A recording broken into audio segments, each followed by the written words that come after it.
살아온 세월보다 앞으로 남은 시간이 더 소중하게 느껴지는 요즘입니다.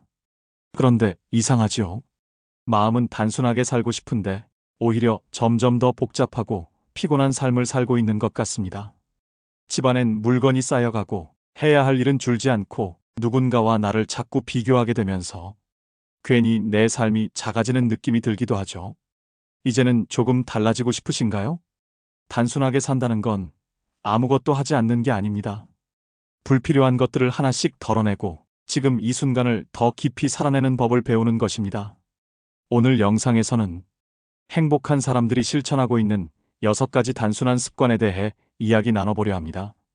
물건을 덜어내는 방법부터 소비 습관, 시간과 돈의 쓰임, 마음을 정돈하는 태도까지 삶을 조금 가볍게, 조금 더 나답게 살아가는 지혜를 담았습니다. 영상이 마음에 드셨다면 좋아요와 댓글로 함께 해주세요. 여러분의 실천이 또 다른 누군가에게는 큰 용기가 될 수 있습니다. 우리 함께 조금은 단순하지만 훨씬 깊이 있는 삶을 살아가 보아요. 그럼 지금부터 이야기 시작하겠습니다. 첫 번째, 불필요한 물건을 줄이면 삶이 가벼워진다. 70세 정영자님은 몇 달 전까지도 본인이 깔끔한 편이라고 생각했습니다. 아파트 25평형 집안은 누가 봐도 어수선하진 않았고 친구들이 놀러와도 정돈이 잘 되어 있네 하는 인사를 들을 정도였으니까요. 하지만 이상했습니다. 분명 겉보기엔 깔끔한데 자신은 집에만 있으면 늘 피곤했습니다. 무기력하고 손에 잡히는 게 없었어요. 정리도 했고 쓸데없는 건 없다고 생각했는데 이상하게 기운이 빠졌죠. 어느 날 침대 옆 작은 협탁을 열다가 눈에 익은 물건을 발견했어요. 7년 전 돌아가신 남편이 쓰던 면도기. 오래돼 고장났고 쓸 일도 없었지만 언젠가 필요할지도 몰라서 그냥 둔 거였죠. 그걸 꺼내 손에 쥐고 한참을 앉아있던 순간 영자님은 알게 되었습니다. 내가 물건을 정리한 게 아니라 감정을 쌓아두고 있었구나. 그날 이후 영자님은 본격적으로 집안 정리에 나섰습니다. 단순한 청소가 아니라 물건과 마음을 함께 정리하는 과정이었죠. 하루에 한 박스씩 버릴 것과 남길 것을 나눴습니다. 하지만 처음 며칠은 쉽지 않았습니다. 버릴 물건 앞에 앉아 있으면 꼭 어떤 기억이 같이 올라왔거든요. 오래된 핸드백엔 첫 직장 시절의 설렘이, 낡은 커피포트엔 딸이 자취할 때 사다 줬던 추억이 얽혀 있었습니다.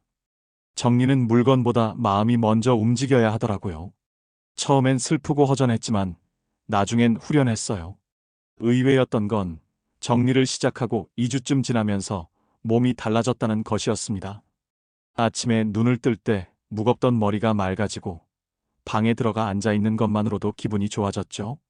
특히 거실 책장 위 먼지 쌓인 장식품들을 비워낸 뒤부터는 그 자리에 햇빛이 그대로 들어왔고 그 밝음 덕에 우울감도 덜해졌다고 해요. 뭔가를 자꾸 넣으니까 내가 보이지 않았던 거예요. 비우고 나니 내가 뭘 좋아하는지도 다시 보였어요. 영자님은 이제 물건을 덜어내는 게 단순히 버리는 게 아니라 나를 되찾는 일이라고 말합니다. 주방 싱크대에는 늘 쓰는 그릇만 남겼고 옷장은 현재 체형에 맞고 입는 옷들로만 채웠습니다. 손님용으로 아껴뒀던 고급 그릇은 이젠 본인이 매일 사용하는 용도로 꺼내놓았죠. 왜 그랬을까요? 좋아하는 그릇을 왜 나만 안 쓰고 손님 올 때만 꺼냈을까요? 지금은 반대로 말합니다. 이젠 내가 손님이에요. 나를 위해 쓰는 거예요. 물건이 많다고 풍요로운 건 아닙니다. 오히려 마음을 짓누르고 숨통을 막을 때가 더 많습니다. 정영자님처럼 그저 깔끔하게 보이기 위한 정리가 아니라 진짜로 덜어내기 위한 정리를 시작해보세요. 때로는 낡은 컵 하나를 버리는 것으로도 마음속 묵은 감정이 함께 떠나갈 수 있으니까요. 비움은 삶을 가볍게 할 뿐 아니라 나에게 집중할 수 있는 공간을 다시 마련해 줍니다. 그리고 그 공간은 언제나 우리가 행복해질 수 있는 시작점이 되어줍니다. 두 번째, 소비 습관의 전환, 비우며 사는 법. 63세 장선희님은 가성비에 굉장히 민감한 분이었습니다. 할인 쿠폰, 1+1 행사, 무료 배송 이 단어들이 뜨면 왠지 지금 사야만 할 것 같았죠. 꼭 필요하진 않아도 싸니까 사야 손해는 아니라고 생각했어요. 주방에는 5개 넘는 믹서기가 있었고 욕실 수납장은 화장품 샘플로 빼곡했습니다. 옷장엔 아직 태그도 떼지 않은 블라우스가 2벌, 3벌씩 걸려 있었고요. 그런데 그 많던 물건들이 이상하게도 선희님을 한 번도 행복하게 해준 적은 없었습니다. 오히려 집안에 있을수록 답답했고 장을 보고 돌아와 물건을 어디에 둘지 고민하는 시간이 늘었습니다. 어느 순간부턴가 집이 편하지가 않았어요. 뭐가 어디 있는지도 모르겠고 쓰지도 않는 물건이 너무 많았거든요. 그러던 어느 날 선희님은 외출 준비를 하다 화장대 서랍을 열었고 거기엔 3년 전 백화점 사은품으로 받은 화장품 세트가 손도 안 댄 채 놓여 있었습니다. 유통기한은 이미 지나 있었죠. 순간 머릿속이 멍해졌습니다. 이걸 내가 뭐하러 모아뒀지? 그날 오후 선희님은 욕실 수납장을 전부 꺼내 정리했고 쓰지 않는 샴푸, 미개봉 치약, 유통기한이 지난 크림 등을 한가득 버렸습니다. 그리고 나서 깨달았습니다. 내가 아까워한 건 물건이 아니라 그 물건을 사기 위해 쓴 시간과 돈, 마음이었더라고요. 그 후로 선희님은 새로운 소비 습관을 만들기 시작했습니다. 첫째, 장바구니에 넣은 물건은 24시간이 지나야 결제한다. 둘째, 지금 있는 걸 다 쓰기 전까진 절대 새 물건을 사지 않는다. 셋째, 무료 사은품은 정중히 거절한다. 이 단순한 원칙만 지켰을 뿐인데 삶이 완전히 달라졌습니다. 한 달 생활비가 20만 원 이상 줄었고 그 대신 맛있는 커피 한 잔이나 좋아하는 책 한 권을 사는데 더 만족감을 느끼게 되었어요. 특히 의외였던 건 가지고 싶은 마음보다 갖고 있는 걸 다 쓰는 마음이 훨씬 더 깊은 만족을 준다는 걸 알게 된 순간이었습니다. 샴푸를 마지막 방울까지 눌렀으며 그동안 얼마나 쉽게 물건을 소비하고 또 버려왔는지 돌아보게 되었죠. 또 하나 달라진 점이 있다면 욕망의 흐름을 스스로 조절하게 되었다는 것입니다. 예전엔 SNS에서 누가 새 가방을 샀다고 하면 괜히 나도 뭔가 하나 장만해야 할 것 같았고 홈쇼핑에서 한정 수량 자막이 뜨면 괜히 조급해졌어요. 그런데 지금은 그 마음을 객관적으로 들여다볼 수 있게 되었어요. 이건 정말 필요해서 사고 싶은 걸까? 아니면 허전함을 채우려는 걸까? 이 질문 하나만으로도 지출의 절반은 멈출 수 있었습니다. 소비 습관을 바꾼다는 건 단순히 돈을 아끼는 일이 아닙니다. 내 안의 결핍을 들여다보는 과정이기도 합니다. 무언가를 끊임없이 사들이던 그 시절, 선희님은 말합니다. 지금 생각해보면 그땐 외로웠던 것 같아요. 나를 위해 뭘 사야 존재감을 느꼈던 거죠. 지금 선희님의 집엔 물건이 훨씬 줄었지만 마음은 더 풍성합니다. 과거엔 서랍을 열 때마다 스트레스를 받았는데 지금은 물건 하나하나가 내 삶과 연결되어 있는 기분이 들어요. 무심코 던져놓던 쇼핑백 대신 필요한 것만 차분히 놓여있는 작은 공간을 볼 때마다 이제야 정말 나를 돌보는 삶이 시작됐구나라고 생각한답니다. 비우며 사는 법은 결국 자기 마음을 돌보는 법입니다. 사고 또 사고를 반복하던 삶에서 벗어나 나는 지금 충분하다는 감정을 느끼는 순간 삶은 그 자체로 더 충만해집니다. 세 번째, 집안 정리는 곧 마음 정리입니다. 68세 김유선님은 정년 퇴직 후 혼자 집에 있는 시간이 많아졌습니다. 이전엔 출퇴근, 회식, 등산 약속으로 매일이 바빴는데 퇴직 후엔 달라졌죠. 아침에 눈을 뜨면 밥 먹고 청소하고 텔레비전보다 하루가 끝났고 뭘 했는지 기억도 나지 않는 날이 많아졌어요. 그 중에서도 유선님을 가장 힘들게 했던 건 집에 있어도 좀처럼 마음이 편하지 않다는 거였습니다. 분명히 치우긴 했는데 왜 이렇게 불안한 걸까요? 집에 있는 시간이 오히려 저를 더 지치게 하더라고요. 어느 날 딸이 손주를 데리고 주말에 들렀습니다. 거실에서 아이가 인형을 꺼내 놀다 그만 컵을 엎질렀고 유선님은 무의식적으로 소리를 질렀습니다. 거기 왜 그렇게 어지럽히는 거야? 정리 좀 하고 놀아. 순간 딸이 조용히 말했죠. 엄마, 여긴 집이지 박물관 아니잖아. 그 말을 듣고 난 뒤 유선님은 그날 밤 거실에 불을 끄고 혼자 앉아 있었습니다. 그러다 문득 깨달았습니다. 나는 정리를 잘한 게 아니라 그냥 뭘 버리지 못하고 숨기기만 했구나. 다음 날 유선님은 작정하고 창고부터 정리하기 시작했습니다. 10년째 쓰지 않는 접이식 식탁, 묵은 여행 가방, 안 맞는 이불, 그 안엔 자신도 기억하지 못한 세월이 쌓여 있었죠. 비닐에 쌓인 채 그대로 보관된 낡은 운동화 한 켤레를 보다가 문득 남편과 마지막으로 함께 간 여행이 떠올랐습니다. 그 신발을 들고 한참 울고 나니 비로소 손이 움직이기 시작했습니다. 물건 하나에 담긴 감정들을 정리하는 데엔 시간이 필요하다는 걸 그제야 알게 된 거죠. 물건을 비워내면서 유선님은 정리라는 것이 단지 깔끔함의 문제가 아니라 관계와 감정, 기억과의 정리가 함께 이루어져야 한다는 걸 깨달았습니다. 그 후로 유선님은 하루 30분씩 감정 정리 정돈 타임을 가졌습니다. 서랍 하나, 책 한 권, 오래된 종이 파일 하나, 정리 대상은 작아도 그 안의 감정은 컸습니다. 어느 날은 싱크대 아래 묵은 냄비를 꺼내다 "이거 우리 아들 군대 가기 전에 같이 끓여 먹던 찌개 냄비네" 하며 울컥했죠. 그 감정을 꼭 껴안고 "이젠 보내줄게라고 말하며 버렸답니다. 하나하나 물건을 덜어낼 때마다 이상하게도 밤잠이 깊어졌습니다. 잡생각이 줄어들었어요. 과거에 붙잡혀 있던 마음이 점점 사라지더라고요. 물건을 버렸을 뿐인데 그 공간에 쉼이 들어오고 그 쉼이 다시 생기를 데려왔습니다. 특히 정리의 물리적 효과도 컸습니다. 거실 한쪽에선 햇빛이 막힘없이 들어오고 침대 옆 협탁엔 늘 쓰는 물건 딱 3가지만 놓였습니다. 과거엔 왜 이렇게 방이 좁아졌지? 했던 공간이 똑같은 크기인데도 훨씬 넓고 가벼워졌죠. 집이 내 편이 된 것 같아요. 이제는 집에 있으면 숨통이 트여요. 유선님은 말합니다.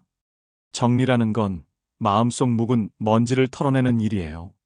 물건은 마음처럼 얽혀 있고 마음은 물건처럼 쌓이기도 하거든요. 이제 그녀는 물건을 버릴 때 망설이지 않습니다. 대신 한번 꼭 물어본답니다. "이건 지금의 나한테 필요한가?" 이 질문 하나가 모든 정리의 기준이 되었고 그 기준은 그대로 삶의 방향이 되었습니다. 집안이 정돈되면 마음도 덩달아 정돈됩니다. 눈에 보이는 공간이 편안해야 나 자신도 쉴 수 있으니까요. 집은 단순히 머무는 장소가 아니라 나 자신과 가장 가까운 관계를 맺고 있는 곳입니다. 그 집이 내 편이 되는 순간 우리는 비로소 스스로를 편안하게 안아주는 삶을 살 수 있게 됩니다. 4번째, 시간과 돈을 단순하게 운영하라. 65세 윤태호님은 고등학교에서 35년간 수학을 가르쳤습니다. 정년 퇴직을 한 지 1년. 처음엔 모든 게 자유로웠습니다. 이제는 하루 종일 책도 읽고 산책도 마음대로 할 수 있으니 얼마나 좋아. 그런데 3개월쯤 지나면서 묘한 허전함이 찾아왔습니다. 분명 자유로운데 하루가 너무 길고 아무 일도 안 한 느낌이 드는 겁니다. 시계는 흘렀는데 내 시간은 가만히 멈춰 있는 기분이었어요. 아침 10시에 일어나고 점심 먹고 TV를 보다 깜빡 잠들고 저녁엔 괜히 휴대폰만 보다가 하루가 끝나곤 했습니다. 막상 돈 걱정도 없고 몸도 성한데 태호님은 처음으로 느꼈습니다. 시간이 많다고 행복한 건 아니구나. 하루는 아내가 조용히 건넨 말이 마음에 박혔습니다. 예전엔 그렇게 계획적이던 사람이 요즘은 아무 생각 없이 사는 것 같아. 그날 밤 태호님은 일기장 한 권을 꺼내 들었습니다. 내가 하루를 어떻게 보내고 있지? 직업을 가졌을 땐 시간표가 있었지만 지금은 시계가 있어도 의미 있는 시간이 없다는 걸 깨달았습니다. 그 다음 날부터 태호님은 자신만의 시간표를 짜기 시작했습니다. 이름하여 윤태호표 하루 루틴.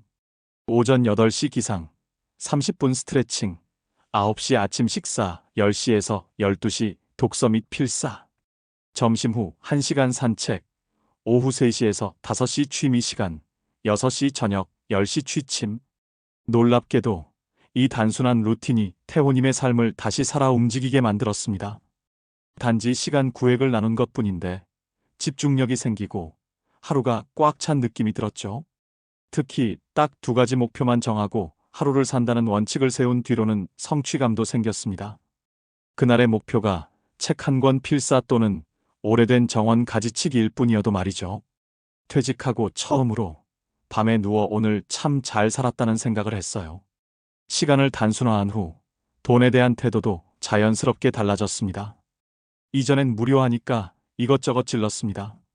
필요한 게 아니라 심심해서 허전해서 지출했던 거죠. 여행용 가방이 하나 더 있으면 좋겠지. 새 운동화 사면 나갈 일이 생기겠지. 그런 기대 섞인 소비는 결국 한 번도 마음을 채워주지 않았습니다.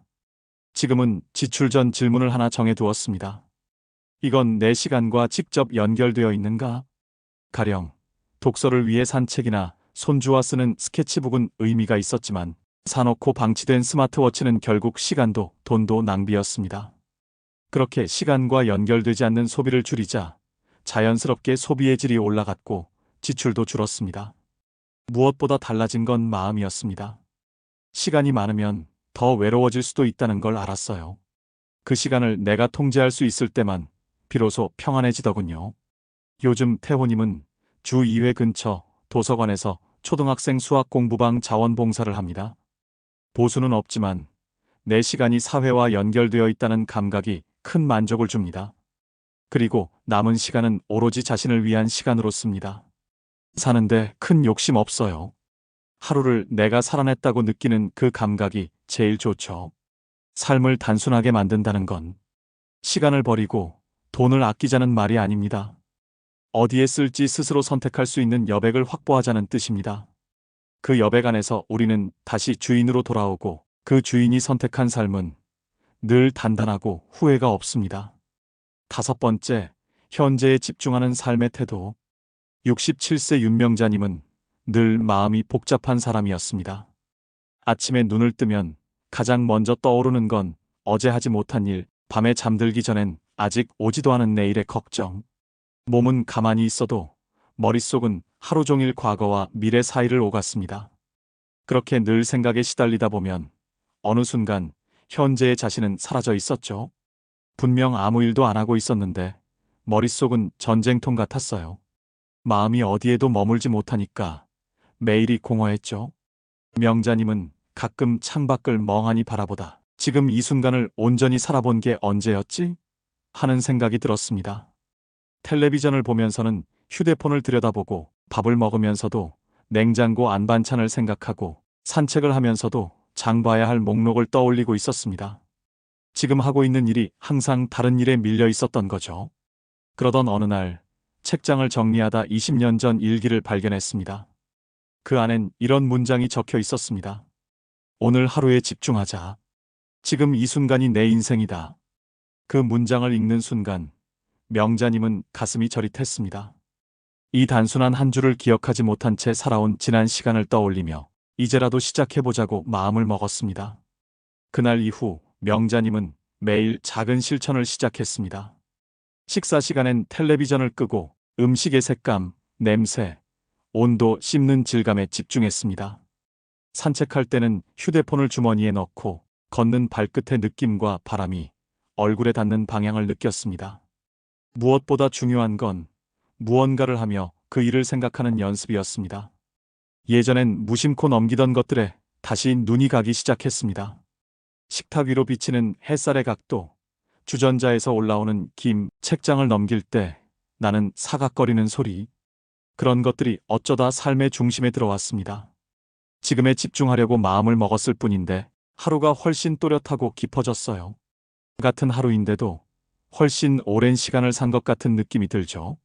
명자님은 요즘 매일 저녁 그날 가장 기억에 남는 한 장면을 노트에 적습니다. 오늘은 빨랫줄에 걸린 셔츠가 바람에 흔들렸고 그 아래에서 고양이 한 마리가 낮잠을 자고 있었으며 부엌에선 고등어 굽는 냄새가 살짝 창문 밖으로 흘러나왔다는 걸. 그 순간의 모든 소리, 냄새, 색감이 그대로 마음에 남아 있었고 노트에 적는 일은 그 기억을 더 오래 간직하게 해주었습니다. 예전엔 늘 오늘이 허무했어요. 시간은 흘렀는데 나는 어디에도 없었던 것 같았죠. 지금은 달라요. 오늘 하루 내가 함께 있었다는 느낌이 들어요. 현재에 집중한다는 건 단지 산만함을 멈추는 일이 아닙니다. 내 삶을 내 자리에서 다시 감각하는 법을 배우는 일이죠. 그렇게 삶을 천천히 음미하기 시작하자 후회는 줄고 불안은 멀어졌습니다. 이젠 누가 내일 계획을 물어봐도 서두르지 않습니다. 내일도 오늘처럼 살 거예요. 지금의 햇살, 지금의 나, 지금의 공기. 그것들이 주는 안정을 소중히 여기는 삶을 살기로 했으니까요. 우리가 줄 수 있는 시간은 오직 이 순간뿐입니다. 그 순간에 나를 머무르게 하는 일, 그것이 가장 단순하면서도 가장 명확한 행복으로 가는 길입니다. 여섯 번째, 남과 비교하지 않고 나만의 기준으로 살아가는 법. 64세 김재은님은 한때 SNS 중독에 가까운 삶을 살았습니다. 딸이 만들어준 인스타그램 계정으로 친구들과 연락을 주고받고 다른 사람들의 사진을 보는 게 일상이 됐죠. 아침엔 누군가의 브런치 사진으로 하루를 시작하고 밤엔 여행 사진이나 새로 산 명품 가방, 집 리모델링 사진들을 넘기며 하루를 마감했습니다. 그런데 어느 날부터인가 이상했습니다.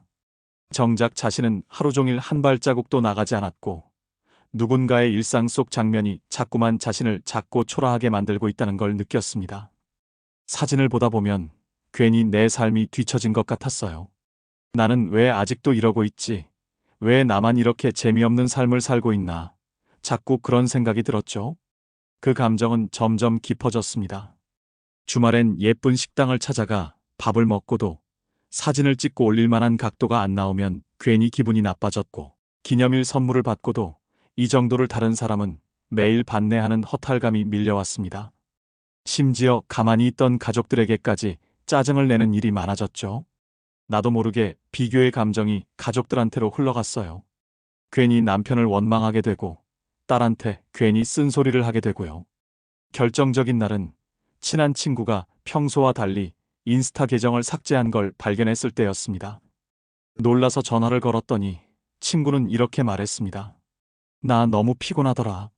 남한테 보여줄 사진 찍는 것도 지치고 나도 모르게 자꾸 누구랑 비교하게 돼. 내가 올리는 것도 누군가에겐 상처가 되겠지 싶더라고.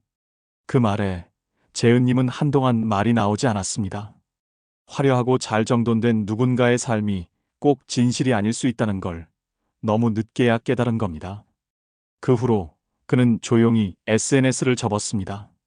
하루에 몇 시간씩 허비하던 시간이 사라지자 처음엔 허전했지만 금세 머릿속이 맑아졌습니다. 그 시간에 오래된 책을 다시 꺼내 읽고 거실 화분에 물을 주며 색이 바뀌는 잎을 바라보았습니다. 그렇게 며칠이 흐르자 스스로에게 묻기 시작했습니다. 나는 뭘 좋아했더라? 내가 편안하다고 느끼는 건 어떤 시간이었더라? 천천히 하나씩 떠올렸습니다.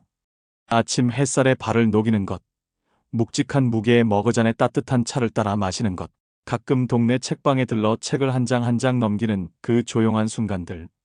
그건 사진으로는 남기기 어려운 장면이었지만 마음에는 아주 오래 남는 순간들이었습니다. 예전엔 예쁜 것만 찾아다녔는데 지금은 조용한 게 더 좋아요. 다른 사람 삶은 참 화려해 보이지만 나는 이렇게 조용한 일상이 훨씬 어울리는 사람이라는 걸 이제야 알게 됐어요. 요즘 재은님은 기준을 새로 만들었습니다. SNS 속 누군가의 취향이 아니라 자신의 마음이 기뻐하는 기준으로. 남이 보기 좋아 보이기보단 내가 살기 좋은 방식이 맞는 거잖아요. 욕심이 줄어들었고 비교하는 습관도 사라졌습니다. 그러자 이상하게도 사람을 대하는 태도도 부드러워졌습니다. 예전엔 누군가의 자랑에 속으로 상처받고 질투도 났지만 지금은 마음에서 진짜로 박수쳐줄 수 있다고 합니다. 남과 비교하지 않고 살아간다는 건 자신의 삶을 존중하고 사랑하는 방식입니다. 누군가의 삶이 더 좋아 보여도 그건 그 사람의 리듬이요, 그 사람의 날씨일 뿐입니다. 나만의 속도, 나만의 계절이 있다는 걸 인정할 때 우리는 비로소 자유로워집니다. 그리고 그 자유는 조용하지만 단단하게 우리 삶을 지켜주는 가장 든든한 기둥이 됩니다. 오늘 영상에서는 행복한 사람들이 삶을 단순하게 만들어가는 6가지 방법을 함께 나눴습니다. 불필요한 물건을 덜어내고 소비 습관을 바꾸고 공간과 마음을 정돈하면서 시간과 돈, 그리고 내 감정까지 단순하게 돌보는 삶. 비교보다는 나만의 기준으로 살아가는 태도까지. 우리가 조금씩만 방향을 바꾸면 삶은 생각보다 훨씬 가볍고 따뜻해질 수 있습니다. 혹시 오늘 이야기 속에 떠오르는 지인이 있으신가요? 그분께 이 영상을 조심스럽게 건네보셔도 좋습니다. 한 사람의 작은 변화가 또 다른 삶의 물결이 될 수 있으니까요. 영상이 마음에 드셨다면 좋아요로 응원해 주시고 댓글로 여러분의 생각과 실천을 나눠주세요. 여러분의 경험이 또 다른 누군가에게 큰 도움이 될 수 있습니다. 그리고 알림 설정도 잊지 마세요. 다음 영상에서도 삶을 조금 더 단순하고 지혜롭게 살아가는 이야기를 함께 나눠가고 싶습니다. 마지막으로 오늘의 이야기를 이렇게 한 문장으로 남기고 싶습니다. 삶을 가볍게 만드는 건 더하는 것이 아니라 덜어내는 용기입니다. 오늘도 단순하고 충만한 하루 되시길 바랍니다.